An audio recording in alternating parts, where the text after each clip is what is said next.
जय हिंद दोस्तों, मैं रमनदीप आप सभी का पीसीएस अभ्यास के इस यूट्यूब प्लेटफॉर्म पर स्वागत करता हूं। दोस्तों, यूपी पीसीएस का पेपर 5 और पेपर 6 के लिए जो मेंस की हमारी कंप्लीट सीरीज चल रही है, 100 दिन की सीरीज है, कंप्लीटली फ्री सीरीज है। और आज हम लोग का यहाँ पर डे 15 है। ध्यान दीजिएगा, इस पूरी सीरीज के अंतर्गत हम लोग सिलेबस के हर एक पॉइंट को डिस्कस कर रहे हैं। सिलेबस के हर एक पॉइंट से कैसे क्वेश्चन बन सकते हैं या कैसे क्वेश्चन प्रीवियस ईयर में बने हुए, उन सबके बेस पर हम लोग पूरे सिलेबस को यहाँ पे कंप्लीट कर रहे हैं। ठीक है, तो चलिए आज से क्लास को यहाँ पर स्टार्ट करते हैं। हम लोग पहले क्वेश्चन से स्टार्ट करते हैं। क्वेश्चन यहाँ पर क्या कह रहा है, देखो भाई। क्वेश्चन यहां पर दिया गया दोस्तों, उत्तर प्रदेश में जैव ऊर्जा विकास, क्या कह रहा है, bio energy development in the Uttar Pradesh. यहां पर क्वेश्चन ध्यान समझना, क्वेश्चन है यूपी में बायो एनर्जी डेवलपमेंट को। तो अगर हम सिलेबस अपने जो हमारा आंसर राइटिंग का एक पूरा स्टेप होता है, जो मैंने आप लोगों से लगातार डिस्कस किया हुआ है, उसमें पहला स्टेप क्या था? स्टेप 1 ये था कि हम लोग इस पूरे टॉपिक को सिलेबस में फाइंड आउट करें कि सिलेबस में कहां पर दिया गया है। ध्यान रखना, अब चूंकि ये आज आप लोगों की 15th क्लास है, 15वीं क्लास है, आपने 14 क्लासेस से पहले आंसर राइटिंग कर ली है, तो अब आप लोग बेसिक स्टूडेंट नहीं रह गए हो, अब आप लोग यहाँ पर एडवांस लेवल पर शिफ्ट कर रहे हो। तो अब मैं ना बहुत सारे स्टेप आपको स्किप करना सिखाऊंगा, मैं आपको डायरेक्टली आंसर लिखना सिखाऊंगा कि डायरेक्टली कैसे आंसर लिखते हैं। ठीक है, तो ध्यान समझना, एनर्जी बायो एनर्जी डेवलपमेंट, अगर आप सिलेबस में इस पॉइंट को सोचोगे तो क्या दिखता है आपको? जीएस पेपर 6 का पॉइंट नंबर 6 पे आ जाओ। क्या कह रहा है वो? पॉइंट नंबर 6 कहता है सिलेबस का, मैं आपसे बार बार कह रहा हूं कि सिलेबस के हर एक पॉइंट आपको याद भी होने चाहिए। अगर नहीं याद है जब तक, एटलीस्ट तब तक अपने अगल बगल दीवार पर कहीं उस सिलेबस को पूरा पेस्ट करके रखो, चिपका करके रखो दीवार पर, ताकि बार बार आप उस सिलेबस पर नजर डाल सको क्वेश्चन पर। ठीक है, समझो। तो अगर आप सिलेबस का पॉइंट नंबर 6 देखोगे तो वो कहता है कि यूपी में renewable energy and non renewable energy, इसका प्रबंधन, इसका मैनेजमेंट, इसके संदर्भ में सरकार की योजनाएं, इसके बारे में डिस्कस किया गया है। तो ये जो क्वेश्चन है, ये क्वेश्चन सिलेबस के इस पॉइंट से यहां पर लिया गया है। सबसे पहले तो हमको ये बात समझनी जरूरी है। ठीक है, अगर आपने यूपी के सभी रिन्यूएबल एनर्जी या नॉन रिन्यूएबल एनर्जी को पढ़ा होगा, तो यूपी का जो बायो एनर्जी डेवलपमेंट है उसको आप जरूर पढ़ोगे। तो पहला पॉइंट यहां पर क्लियर हो गया कि जो क्वेश्चन था सिलेबस के एक पॉइंट से यहां पर उठा करके दिया गया था। ठीक है भाई। अच्छा, ये क्वेश्चन आयोग ने 2023 में ही पूछा हुआ है। लास्ट ईयर का जो मेंस एग्जाम हुआ था, उसी ईयर में आयोग ने इस प्रश्न को पूछा था। प्रश्न में क्या कह रहा है? अब मैं प्रश्न के कंपोनेंट्स पर जा रहा हूं। जो हमारा आंसर राइटिंग का स्टेप नंबर 2 था, जहां पर हम लोग क्या करते थे, क्वेश्चन को ब्रेक करते थे बहुत सारे पॉइंट्स के अंतर्गत, बहुत सारे पार्ट के अंतर्गत, वो काम हम यहां पर कर रहे हैं। हम यहां पर क्या करेंगे, देखो भाई, हम करेंगे यहां पर कि बायो एनर्जी डेवलपमेंट के लिए गवर्नमेंट की करंट इनिशिएटिव्स क्या है, ठीक है, वर्तमान की यहां पर योजनाएं क्या है, इसके साथ ही साथ भविष्य की संभावनाएं क्या। ध्यान देना, यहां पर भविष्य की संभावना की बात किया जा रहा है कि current initiative and the future prospect for the bio energy development, ये दो बातें पूछा गया है। मतलब कि इस पूरे क्वेश्चन को अगर हम ब्रेक डाउन करते हैं पार्ट्स के अंतर्गत, कंपोनेंट्स के अंतर्गत, तो दो पार्ट यहां पर निकल करके आता है। करंट इनिशिएटिव आप लोगों को बताना है और भविष्य की संभावनाएं बतानी है। ठीक है, तो आपने स्टेप 1 स्टेप 2 दोनों यहां पर कर लिया। अच्छा, स्टेप 2 में एक पार्ट और था। पार्ट क्या था कि आप क्वेश्चन में पूछना क्या चाह रहा है उस बात को समझो। क्वेश्चन का जो टेलेंडर वर्ड है, जो क्वेश्चन का पुछल्ला शब्द जिसको हम लोग कहते हैं हिंदी में, वो यहां पर क्या दिया गया है, वो यहां पर है आलोचनात्मक विश्लेषण करें। क्या करें? क्रिटिकली एनालाइज करें। ध्यान समझना, एस्पिरेंट जो सबसे बड़ी गलती करते हैं अपने आंसर राइटिंग के अंतर्गत, वो ये करते हैं कि जब वो क्रिटिकली शब्द को देखते हैं ना, तो क्रिटिकली का मतलब वो लोग ये समझते हैं कि क्रिटिसाइज करना है हमको। यहां पर क्रिटिसाइज नहीं करना है आपको, क्रिटिकली एनालाइज करना है। ध्यान से समझना, क्रिटिसाइज करना और क्रिटिकली एनालाइज करना दोनों बहुत अलग अलग चीजें हैं। आपको पता होगा, देखो जनरली ये एस्पिरेंट ही गलती नहीं करते, ये हर एक व्यक्ति अपने जीवन में ऐसी गलतियां करता ही करता है। अगर आपको कोई क्रिटिकली एनालाइज करा तो वो बहुत अच्छी बात है। जैसे अगर एक एस्पिरेंट जब अधिकारी बनकर के जाता है, ऑफिसर बनकर के जाता है, तो उसके अंतर्गत OLQ होना चाहिए, ऑफिसर लाइक क्वालिटीज होनी चाहिए। और ये OLQ क्या होता है भाई? OLQ का मतलब ये होता है कि आप किसी प्रॉब्लम को पहचान रहे हो, प्रॉब्लम को फाइंड आउट कर रहे हो और प्रॉब्लम का सॉल्यूशन ढूंढ रहे हो। जैसे मानो गवर्नमेंट ने कोई स्कीम स्टार्ट किया, उस स्कीम में कौन कौन से चैलेंजेस है, जब उस स्कीम को हम लोग ग्राउंड स्तर पर लागू करेंगे तो आपको कौन कौन से चैलेंजेस फेस करने पड़ेंगे, आप वो बात से समझो और फिर उन चैलेंजेस का सॉल्यूशंस ढूंढो आप अपने लेवल पर भी, गवर्नमेंट के लेवल पर भी, ताकि आप वो सॉल्यूशंस सरकार को भी सजेस्ट कर सको। ये होती है ऑफिसर लाइक क्वालिटी। तो क्रिटिकली एनालाइज का मतलब ये होता है कि आलोचनात्मक विश्लेषण करना, मतलब सरकार ने जो वर्तमान पहले स्टार्ट किए, सरकार ने जो करंट इनिशिएटिव स्टार्ट किया है, इन करंट इनिशिएटिव में कौन कौन से चैलेंजेस हैं, कौन कौन से इश्यूज हैं, इन बातों को फाइंड आउट करो। और उसके बाद जब आप भविष्य की संभावनाओं को बता रहे हो तो वहीं पर आप कुछ सॉल्यूशंस के पॉइंट भी बताओ कि ठीक है, ये जो समस्याएं आप देख रहे हो, इन समस्याओं का सॉल्यूशन है कि हम इन बिंदुओं पर कार्य करें। ये होता है आलोचनात्मक विश्लेषण करना। वो कबीरदास जी ने एक बहुत अच्छा लाइन कहा, आप लोग पढ़े भी होंगे, निंदक नियरे राखिए आंगन कुटी छवाए। तो निंदक को जो आपका क्रिटिकली एनालाइज करे आपको, उसको आपको अपने पास रखना चाहिए। ये बात ध्यान से समझना, ठीक है। तो OLQ के बारे में ना कबीरदास जी ने भी बोल चुका था बहुत पहले ही, ठीक है। तो ये क्वेश्चन पूरा समझ में आ गया। क्वेश्चन में क्या करना है हम लोग को, मैं फिर से आप लोग को बहुत संक्षेप में क्वेश्चन के कुछ कुछ पॉइंट समझाता हूं कि क्वेश्चन में हम लोग को वास्तव में करना क्या था। देखो, हम लोग करना ये था, जो क्वेश्चन था वो था बायो एनर्जी डेवलपमेंट पर, ठीक है। यूपी की बात कर रहा है कि उत्तर प्रदेश में बायो एनर्जी डेवलपमेंट पर क्या कार्य हो रहा है। तो दो कंपोनेंट यहाँ पर थे क्वेश्चन के, एक करंट इनिशिएटिव बता देना था और एक फ्यूचर प्रोस्पेक्ट बताना कि भविष्य में यहाँ पर कौन कौन सी संभावनाएं आप देखते हो। और इस पूरे प्रश्न का आपको करना था क्रिटिकली एनालाइज, मतलब आलोचनात्मक विश्लेषण। तो मैं उम्मीद करता हूं कि आप लोग आलोचनात्मक विश्लेषण इस टर्म का एग्जैक्टली मीनिंग समझ गए होगे कि यहां पर आपको क्या क्या पॉइंट लिखने हैं। आपको केवल आलोचना नहीं करनी है, आपको उसके पॉजिटिव पॉइंट्स बताने हैं। उसको हम कहते हैं ना फॉर एंड अगेंस्ट, दोनों पॉइंट्स आप लोगों को यहां पर देने पड़ेंगे अपने आर्गुमेंट के अंतर्गत। अगर आप गवर्नमेंट की करंट इनिशिएटिव के संदर्भ में कुछ पॉइंट्स बता रहे हो तो आप उस गवर्नमेंट के इनिशिएटिव के संदर्भ में जो पॉजिटिव पॉइंट्स हैं, जो अच्छे आर्गुमेंट्स हैं, आप वो बताओ।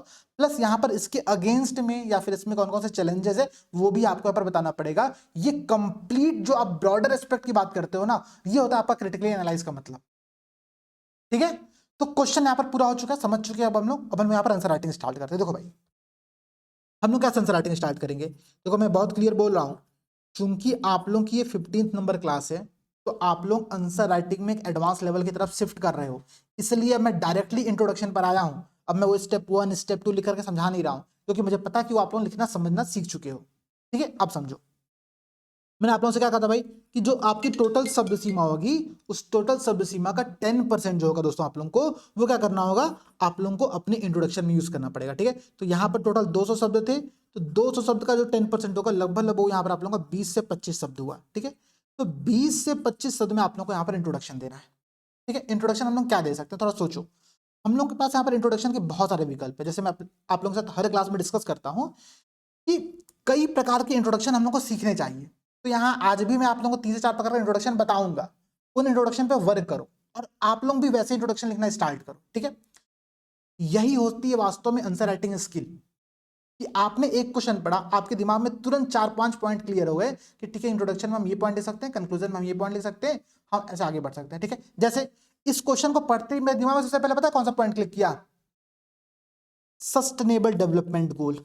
याद है आप लोगों को, एसडीजी के सारे इंडेक्स मैंने आप लोगों से कहा था याद कर लेना, एग्जाम में बहुत हेल्पफुल होता है। कौन कौन से सस्टेनेबल डेवलपमेंट गोल यहाँ पर आपको हिट कर रहे हैं दिमाग में। हम यहाँ पर बात कर रहे हैं रिन्यूएबल एनर्जी की, नवीकरणीय ऊर्जा की, मतलब हमें क्लीन एनर्जी की बात कर रहे हैं। और अगर आप ध्यान दोगे तो सस्टेनेबल डेवलपमेंट गोल जो 7 है वो क्या कहता है, वो कहता है एफोर्डेबल एंड क्लीन एनर्जी। याद है, बात क्लियर है ना। इसीलिए सस्टेनेबल डेवलपमेंट गोल याद होना बहुत जरूरी है। और केवल याद नहीं, उसके एप्लीकेशन। जैसे ही मैंने इस पूरे क्वेश्चन को स्टडी किया, मैंने क्वेश्चन को पढ़ा, मेरे दिमाग में क्लिक किया जैव ऊर्जा। जैव ऊर्जा का मतलब क्या हो गया, रिन्यूएबल एनर्जी, और रिन्यूएबल एनर्जी मतलब क्लीन एनर्जी, और क्लीन एनर्जी अगर आप देखोगे तो सस्टेनेबल डेवलपमेंट गोल 7 के अंतर्गत यहां पर आ जाता है, ठीक है। तो ये एक पॉइंट आप लोगों का क्लियर हो गया, ठीक है। अब समझो भाई, इसके साथ ही साथ मेरे दिमाग में एक और सस्टेनेबल डेवलपमेंट गोल यहां पर क्लिक किया। मैंने कहा भाई, एक सस्टेनेबल डेवलपमेंट गोल पे क्यों हम टिके रहे, हम 2-3 सोचते हैं यहां पर। मैंने सोचा एसडीजी 11, एसडीजी 11 क्या कहता है, कहता है सस्टेनेबल सिटीज, सतत शहरों का निर्माण, सस्टेनेबल सिटीज का निर्माण। ये क्या है, ये सस्टेनेबल डेवलपमेंट गोल 11 है। तो अगर आप एनर्जी के ऐसे रिसोर्स की तरफ शिफ्ट करो जो कि रिन्यूएबल एनर्जी है, तो आप ऑब्वियसली सस्टेनेबल सिटीज का निर्माण कर रहे हो। तो एसडीजी 7 और एसडीजी 11 दोनों मेरे दिमाग में तुरंत क्लिक किया।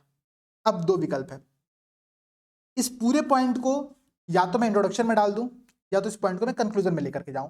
और मैं बार बार कहता हूं कि निष्कर्ष जब आप समाधान अप्रोच की तरफ आगे बढ़ते हो, निष्कर्ष में जब आप फ्यूचरिस्टिक अप्रोच की बात करते हो, ठीक है भाई, वे फॉरवर्ड की बात कर रहे हैं हम लोग यहां पर, तो वे फॉरवर्ड में सस्टेनेबल डेवलपमेंट गोल 7 और 11 की पूर्ति करने के लिए सरकार के इन प्रयासों की सराहना कर सकते हो, तारीफ कर सकते हो।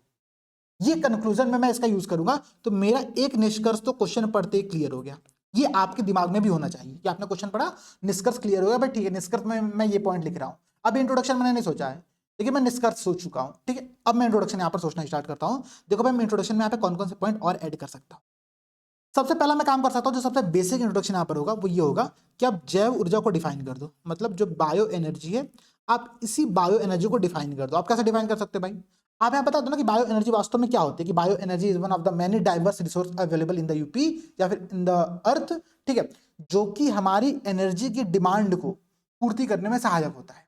ये एक रिन्यूएबल एनर्जी होती है, एक नवीकरणीय ऊर्जा होती है, ठीक है, जो कि कहाँ से डिराइव होती है, तो जो लिविंग ऑर्गेनिक मटेरियल्स होता है उनसे डिराइव किया जाता है। इसको हम लोग बायोमास कहते हैं। वहां से हम लोग बायो एनर्जी को डेवलप करते हैं, ठीक है। और चूंकि ये रिन्यूएबल एनर्जी होती है तो सस्टेनेबल हम लोग डेवलपमेंट की तरफ आगे बढ़ रहे होते हैं।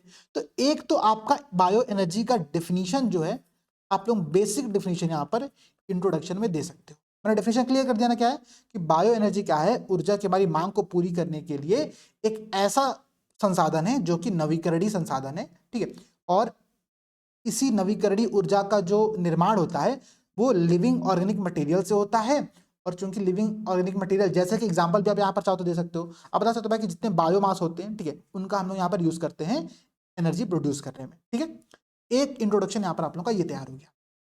आप चाहो तो इसी को थोड़ा सा और अच्छे तरीके से डिफाइन कर सकते हो, ठीक है। मतलब डेफिनेशन तो क्लियर हो गया ना, आप समझ गए।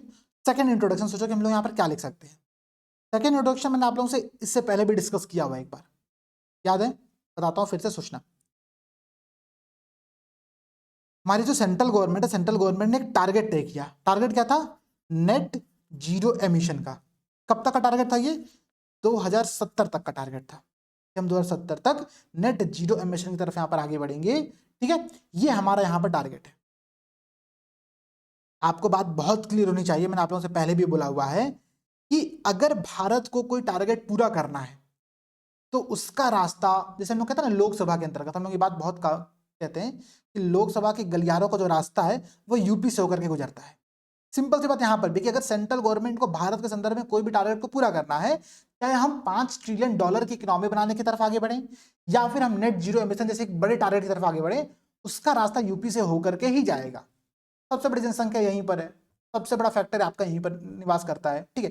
तो अगर सरकार नेट जीरो एमिशन टारगेट लेकर के आगे बढ़ रही है तो उसके लिए आपको यूपी में भी बायो एनर्जी जैसे एनर्जी रिसोर्स पर ध्यान देना पड़ेगा। और सरकार इसलिए इस दिशा में निम्नलिखित प्रयास कर रही है। आपका एक इंट्रोडक्शन यहाँ पर इस प्रकार से हो सकता है। समझना, इकोनॉमिक डेवलपमेंट वाला जब हमने पूरा क्वेश्चन किया था, वहां पर मैंने आप लोगों को यही पॉइंट बताया था कि देखो $5 ट्रिलियन इकोनॉमी का लक्ष्य प्राप्त करना है तो यूपी को $1 ट्रिलियन की इकोनॉमी बनाना ही पड़ेगा। सिमिलर वे में नेट जीरो एमिशन का लक्ष्य अगर हमको भारत के संदर्भ में प्राप्त करना है तो हमको यूपी के संदर्भ में भी इस टारगेट को लेकर के आगे बढ़ना पड़ेगा। और सरकार इस दिशा में आगे बढ़ रही है और निम्नलिखित प्रयास कर रही है। अब आप सीधे यहाँ पर किस पर आ जाओगे, क्वेश्चन के फर्स्ट कंपोनेंट पर, जो कि कहता है करंट इनिशिएटिव। फिर आपका मेन बॉडी स्टार्ट होगा, मेन बॉडी में आप लोग करंट इनिशिएटिव की हेडिंग दोगे और फिर सब हेडिंग दे देकर के अपने आंसर को यहाँ पर आगे बढ़ाओगे। तो सेकंड इंट्रोडक्शन आप लोग को समझ आया, बहुत बेसिक बहुत सिंपल सा इंट्रोडक्शन था, ठीक है। ऐसे आप इंट्रोडक्शन फॉलो कर सकते हो। अच्छा, थर्ड इंट्रोडक्शन सोचो भाई, ठीक है। एक काम करो, ये थर्ड इंट्रोडक्शन ना आप लोगों के लिए होमवर्क है, ठीक है। सब लोग कमेंट सेक्शन में बताओ, ठीक है, कि हम लोग और किस प्रकार का इंट्रोडक्शन यहाँ पर दे सकते हैं। मैं आप लोगों को कुछ हिंट दे देता हूँ, ठीक है, सोचना एक बार। आप लोग यहाँ पर कोई रिपोर्ट बता सकते हो। रिपोर्ट जैसे कि आप यूज कर सकते हो टेरी की रिपोर्ट, ठीक है। फिर आप किसी अन्य प्लेटफॉर्म के रिसोर्स यूज कर सकते हो। आप बता सकते हो कि इस संस्थान की इस रिपोर्ट के अनुसार उत्तर प्रदेश में बायो एनर्जी को लेकर के अभी प्रेजेंट टाइम में उत्पादन इतना है और इसके भविष्य में होने की संभावना इतनी है। एक फैक्ट आप लोगों का फैक्चुअल इंफॉर्मेशन से आप अपने इंट्रोडक्शन की शुरुआत कर सकते हो। ये आप लोगों के लिए होमवर्क है, इसको फाइंड आउट करो, गूगल सर्च करो, कंटेंट ढूंढो।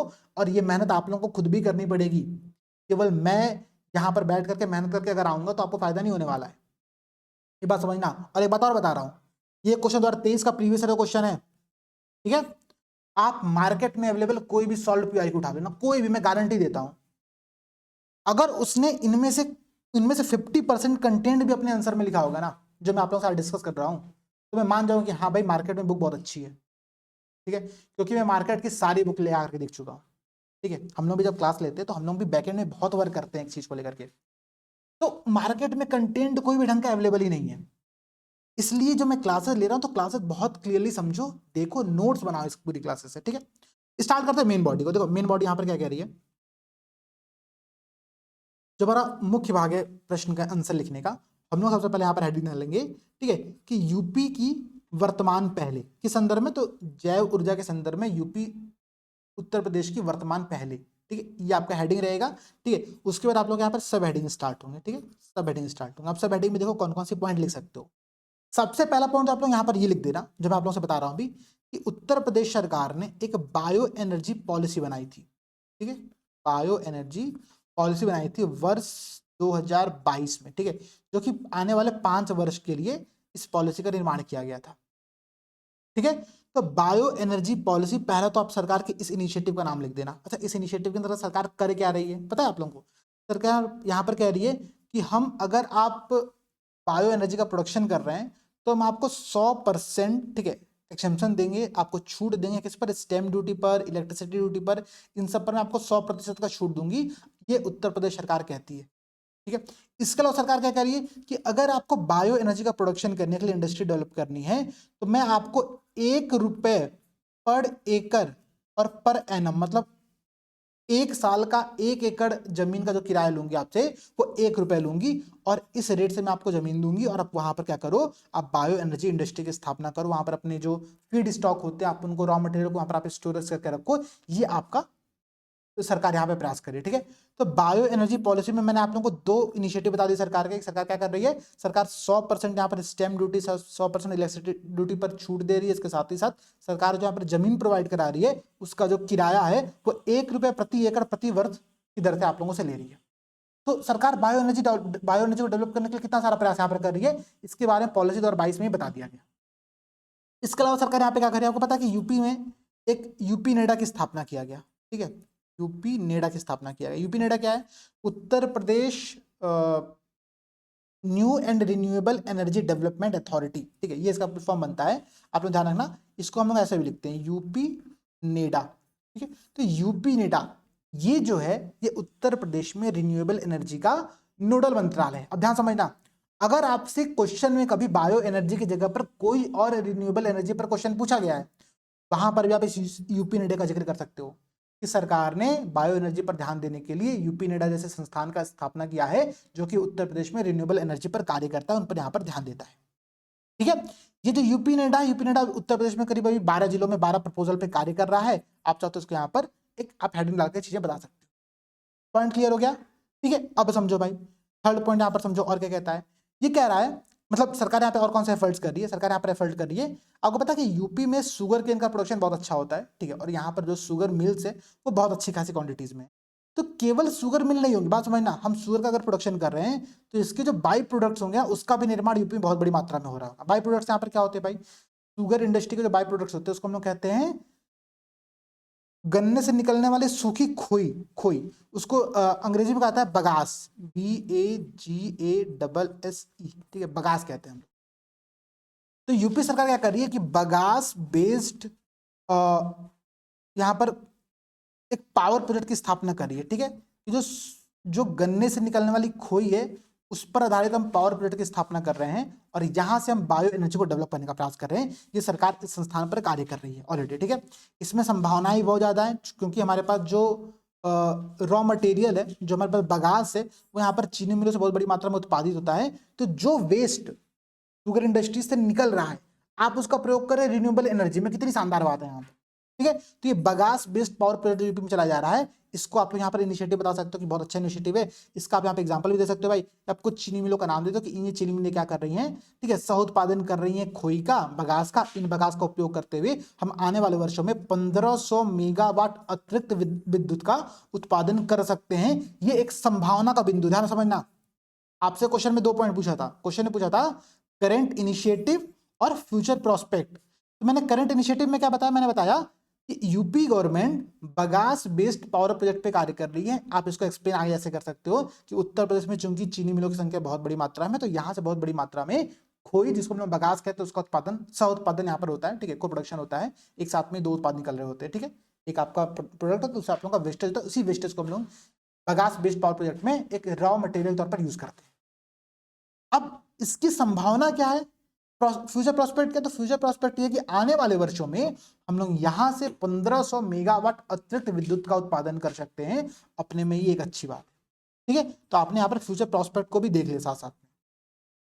इसके अलावा सरकार क्या कर रही है, देखो इस बीच में मैं आप लोगों को कुछ पॉइंट बता देता हूँ, मतलब कुछ एक बहुत आप लोगों के लिए इंपॉर्टेंट न्यूज है। न्यूज ये है कि देखो 1 जून से हम लोग का प्रयास आंसर राइटिंग बैच स्टार्ट हो रहा है, जो कि डेली ड्रिल फॉर यूपीपीसीएस है। मतलब क्या डेली ड्रिल का मतलब, जैसे अभी हम लोग क्या कर रहे हैं, अभी हम लोग क्लासेस के थ्रू आंसर राइटिंग पर डिस्कशन कर रहे हैं। ठीक है, मैं आप लोगों को स्ट्रक्चर बता रहा हूँ, मैं आप लोगों को क्वेश्चन समझा रहा हूँ, क्वेश्चन कैसे आंसर राइटिंग करनी है। हम लोग दरअसल अपने अप्रोच को डेवलप कर रहे हैं, अपने एटीट्यूड को डेवलप कर रहे हैं इस प्रकार के क्वेश्चन के आंसर राइटिंग में। लेकिन एक समस्या आ रही है जो कि आप लोगों की शिकायत लगातार बनी हुई, शिकायत ये थी आप लोगों की कि सर हमको 2 चीजें नहीं मिल पा रही, आप लोग हमारी कॉपी वैल्यूएट नहीं कर रहे हो, प्लस हमें मॉडल आंसर नहीं मिल रहा है। तो इसी का सॉल्यूशन हम लोग लेकर के आए इस प्रयास के अंतर्गत। हमारा ये एक छोटा सा प्रयास है, ठीक है, बाइलिंगुअल होगा। और मैं बताता हूँ कि जैसी ये क्लासेस आप लोगों की चल रही है ना, जितनी शानदार चल रही है, कंटेंट के लेवल पर भी, स्ट्रक्चर के लेवल पर भी, और आप लोगों के तरफ से भी जो फीडबैक आ रहा है उसके लेवल पर भी, ठीक है, उन सबके बेस्ड हमने यहाँ पर क्या किया है, हमने bilingual model answer with copy valuation, ठीक है। और ये पूरा प्रयास बैच जो है केवल डेडिकेटेड है आप लोगों के उत्तर प्रदेश पीसीएस के लिए, ठीक है। तो हम लोग यूपी पीसीएस के पूरे पैरामीटर्स, पूरे डायमेंशंस को यहाँ पर कवर करने वाले, निश्चिंत रहना। अभी का जो हमारा बैच स्टार्ट हो रहा है, मंथली बैच जो स्टार्ट हो रहा है, वो जीएस 5 और 6 को ही हम टारगेट कर रहे हैं। हमारा उद्देश्य ये है कि प्रीलिम से पहले एटलीस्ट आने वाले 1 महीने में हमने पेपर 5 और पेपर 6 की कंप्लीट तैयारी यहाँ पर कर ली। तो 50 क्वेश्चन होगा, डेली 2 क्वेश्चन होगा, फीस बहुत मिनिमल है, ठीक है, 999 यहाँ पर आप लोगों की फीस रखी गई है। आप लोग ज्वाइन करो, ठीक है, ज्वाइन करने का नंबर आप लोगों को स्क्रीन पर दिख रहा होगा, आप लोग ज्वाइन कर सकते हो, ठीक है। ये हमारा एक बेसिक इंट्रोडक्शन था इस बैच के संदर्भ में। अब हम लोग फिर से अपने क्वेश्चन पर आते हैं। अच्छा, यहाँ पर एक बात ध्यान रखना, जो हमारा फ्री इनिशिएटिव चल रहा है वो लगातार चलता रहेगा, वो कभी नहीं रुकने वाला, ठीक है, इस बात की गारंटी मैं आपको यहाँ से देता हूँ। चलो भाई, इसके बाद सरकार यहाँ पर कौन सा इनिशिएटिव और स्टार्ट कर रही है? सरकार यहाँ पर एक बहुत शानदार इनिशिएटिव स्टार्ट कर रही है, जो कि जो राइस हस्क होता है ना, क्या कहते हैं उसको, धान की भूसी इसको हम लोग कहते हैं, ठीक है, राइस हस्क जो होता है, धान की भूसी, उड़ी, इन बायोमास पर बेस्ड सरकार बायो एनर्जी डेवलपमेंट के लिए एक गैसीफायर पावर प्रोजेक्ट पर कार्य कर रही है। किस पर कार्य कर रही है आप लोग चाहो तो उसको नोट कर लेना, बहुत इंपॉर्टेंट है। और ये हम लोग की ये सब क्वेश्चंस अगर आप लोग लिख देना इस प्रकार से, जैसे मैं आप लोगों को बता रहा हूँ पॉइंट्स, ठीक है, गैसीफायर पावर प्रोजेक्ट, तो आपको नंबर बहुत शानदार मिलेगा, ठीक है। ये गैसीफायर पावर प्रोजेक्ट क्या है? ये आपका जो राइस हस्क होता है, ठीक है, धान की जो भूसी होती है उस पर, प्लस जो उड़ी होता है उस पर, उन बायोमास पर बेस्ड ये बायो एनर्जी डेवलपमेंट का सरकार का एक प्रयास है, आप इसको यहाँ पर बता सकते हो। इसके अलावा सेंट्रल गवर्नमेंट भी बहुत सारे कार्य करे थे। सेंट्रल गवर्नमेंट का एक स्कीम है नेशनल बायोमास, ठीक है, फॉर फर्टिलाइजर मैनेजमेंट प्रोग्राम, ठीक है, राष्ट्रीय बायोगैस उर्वरक प्रबंधन कार्यक्रम, ठीक है, सरकार ना, सेंट्रल गवर्नमेंट का एक स्कीम है, यूपी में बहुत अच्छे से कार्य कर रहा है। तो इसका भी नाम लास्ट में, स्टार्टिंग में मत लिखना, लास्ट में लिखना। स्टार्टिंग में यूपी की स्कीम्स बता रहे हैं। देखो क्वेश्चन अगर ध्यान से आप पढ़ोगे ना, तो क्वेश्चन में एक बहुत इंपॉर्टेंट पॉइंट है, क्वेश्चन में ये कहीं पर नहीं लिखा है कि आपको यूपी सरकार के इनिशिएटिव बताने हैं। क्वेश्चन बहुत क्लियर कि उत्तर प्रदेश में जैव ऊर्जा विकास के लिए कौन से कार्य किए जा रहे हैं। यहाँ पे यूपी सरकार की बात नहीं हो रही, यहाँ पर हो रही बात कि आप यूपी में सब इनिशिएटिव के बता दो आप। तो आपने क्या किया, आपने स्टार्टिंग में स्टेट गवर्नमेंट के इनिशिएटिव से स्टार्ट किया, आप लास्ट में जाते थे सेंट्रल गवर्नमेंट के 2 इनिशिएटिव बताते हैं। सरकार भी यहाँ पर क्या कर रही है, निम्नलिखित प्रयास कर रही है। तो हमारे लिए एक अच्छा पॉइंट ये हो गया, ठीक है। ये बात आप लोगों को समझ में आया? सरकार गैसीफायर पावर प्रोजेक्ट पे कार्य कर रही है, सरकार राष्ट्रीय बायोगैस उर्वरक प्रबंधन कार्यक्रम पे कार्य कर रही है। इसके अलावा सरकार क्या काम कर रही है, तो जैव ऊर्जा उद्यम प्रोत्साहन कार्यक्रम 2018 में यूपी गवर्नमेंट ने एक स्कीम स्टार्ट किया था, उसका नाम था जैव ऊर्जा उद्यम प्रोत्साहन कार्यक्रम, ठीक है। एक बार आप लोग सर्च करना, पढ़ना इन सब के बारे में। इसमें हम लोग क्या करते हैं, जो बायोडीजल होते हैं, जो एथेनॉल होते हैं, जो मेथनॉल होते हैं, इन सब का प्रोडक्शन करते हुए हम लोग यहाँ से बायो एनर्जी को डेवलप करते हैं, ठीक है। इसके अलावा आपको पता है कि यूपी के अंतर्गत बहुत सारी ऐसी इंडस्ट्री, जैसे कि फूड प्रोसेसिंग इंडस्ट्रीज है, यहाँ पर डिस्टिलरीज इंडस्ट्री, अल्कोहल का प्रोडक्शन करने वाली जो इंडस्ट्रीज होती हैं वो हो गई, डेयरी प्रोडक्ट्स यहाँ पर हो गए।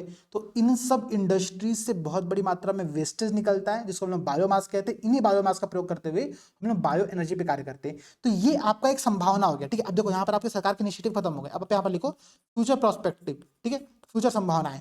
अब उसमें पहला आइटम ये डालो कि चूंकि उत्तर प्रदेश में जो इसका फीड स्टॉक है, जो बायोमास की अवेलेबिलिटी है वो ज़्यादा है, क्योंकि यहाँ पर ऐसे इंडस्ट्रीज बहुत बड़ी मात्रा में कार्य करते हैं जो कि बायोमास का प्रोडक्शन करते हैं, जैसे कि डिस्टिलरीज इंडस्ट्री हो गया, फूड प्रोसेसिंग इंडस्ट्रीज हो गया, डेयरीज प्रोडक्ट्स हो गए, ठीक है।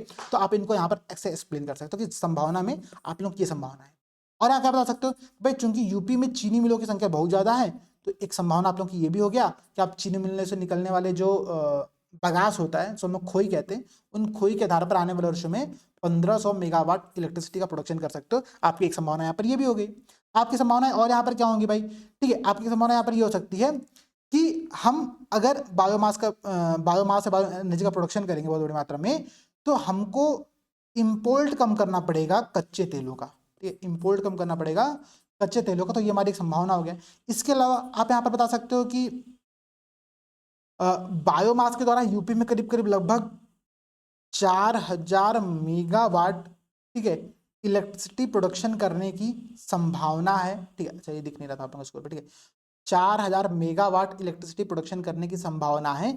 ये एक बहुत बड़ी संस्थान है, इसके बारे में कहते हैं, मुझे नाम ध्यान नहीं आ रहा है, लेकिन अगर मैं चाहिए तो टेरी, ये जो संस्थान मैंने आपको पहले बताया ना, यही जो टेरी संस्थान है, टेरी संस्थान ही कहती है कि उत्तर प्रदेश में बायोमास से जो बायो एनर्जी प्रोडक्शन करने की क्षमता है, जो कैपेसिटी है, वो लगभग 4000 मेगावाट है। भविष्य में हम इतना एनर्जी और यहाँ पर प्रोड्यूस कर सकते हैं, ये बातें बताते हैं। तो ये फ्यूचर की आपकी संभावना होगी।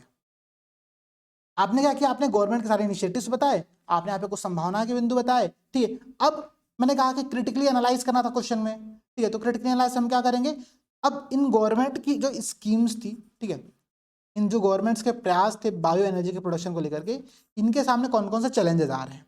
अब ये बात बहुत इंपॉर्टेंट है, तो इस क्लास को बहुत ध्यान से समझना, ठीक है, इस पॉइंट को बहुत ध्यान से समझना। यहाँ पर आप लोगों से चैलेंजेस पूछा गया है, ठीक है। मैं कहता हूँ चैलेंजेस बताने का एक बहुत सिंपल फॉर्मूला मैं आपको देता हूँ, याद कर लेना। ये फॉर्मूला अगर याद रहा, आप चैलेंजेस बहुत इजीली अटेम्प्ट कर पाओगे, लिख पाओगे किसी भी क्वेश्चन में, ठीक है। केवल इसी क्वेश्चन की बात तो नहीं बता रहा हूँ, मैं आपको एक रेडीमेड चैलेंज का स्ट्रक्चर बता रहा हूँ, आप इसको कहीं पर भी किसी भी संदर्भ में यूज कर सकते हो। फॉर एग्जाम्पल समझना, 4A कॉन्सेप्ट, 4A कॉन्सेप्ट क्या कहता है, ये कहता है हम अवेलेबिलिटी की बात कर रहे हैं, हम उपलब्धता की बात कर रहे हैं। किस प्रकार की उपलब्धता, अगर मैं इस क्वेश्चन की पॉइंट ऑफ व्यू से सोचूं, तो उपलब्धता इस बात की रॉ मटेरियल्स, जो फीड स्टॉक है, जो बायोमास है, उसकी कॉन्टिन्यूसली और लगातार आपूर्ति सुनिश्चित हो सके हमारे यहाँ पर। ये थोड़ा मुश्किल की बात है। चीनी मिल कितना समय चलता है पूरे साल भर में, बताओ। अगर हम चीनी मिल पर जो बगास बेस्ड हम बायो एनर्जी का प्रोडक्शन कर रहे हैं, तो क्या हम कंटिन्यूसली उस इंडस्ट्री को, जो कि केवल bagasse based power project develop किया गया है, क्या आप वहां पर कंटिन्यूसली पूरे साल भर वो खोई प्रोवाइड करा पाएंगे? नहीं करा सकते हैं। तो अवेलेबिलिटी, जो उपलब्धता है, वो एक बहुत बड़ा क्वेश्चन चिन्ह हमारे सामने विद्यमान है अभी, ठीक है। ये बहुत बड़ा चैलेंज है। और क्या चैलेंज है भाई? अवेयरनेस का चैलेंज है। लोगों को पता ही नहीं है कि यार करना क्या है, ठीक है। बायो एनर्जी भी जैसे कुछ कॉन्सेप्ट पता, लोगों को पता ही नहीं, लोग यूज ही नहीं करना जान रहे हैं। शहरों में तो किसी को नहीं पता हो, गाँव में मतलब थोड़ा बहुत किसी को पता हो तो अलग बात है, ठीक है। तो अवेयरनेस का एक बहुत बड़ा अभाव यहाँ पर है इस संदर्भ में। दूसरी बात, हमारे पास देखो, अच्छा मैं अगर इसमें 4A में पहले एक बार अपना डिस्कस करूं, तो 4 में एक अवेलेबिलिटी हो गया, एक अवेयरनेस हो गया। इसके बाद एक्सेप्टेबिलिटी, स्वीकार्यता नहीं है लोगों की, लोग बायो एनर्जी को यूज नहीं करना चाहते हैं। लोग कहते हैं यार हम CNG बेस्ड नहीं काम चलाएंगे, हम क्या करेंगे, हम अपना पेट्रोल और डीजल व्हीकल यूज करेंगे, बड़ा मस्त चलती है, बहुत सुंदर लगती है देखने में, ठीक है।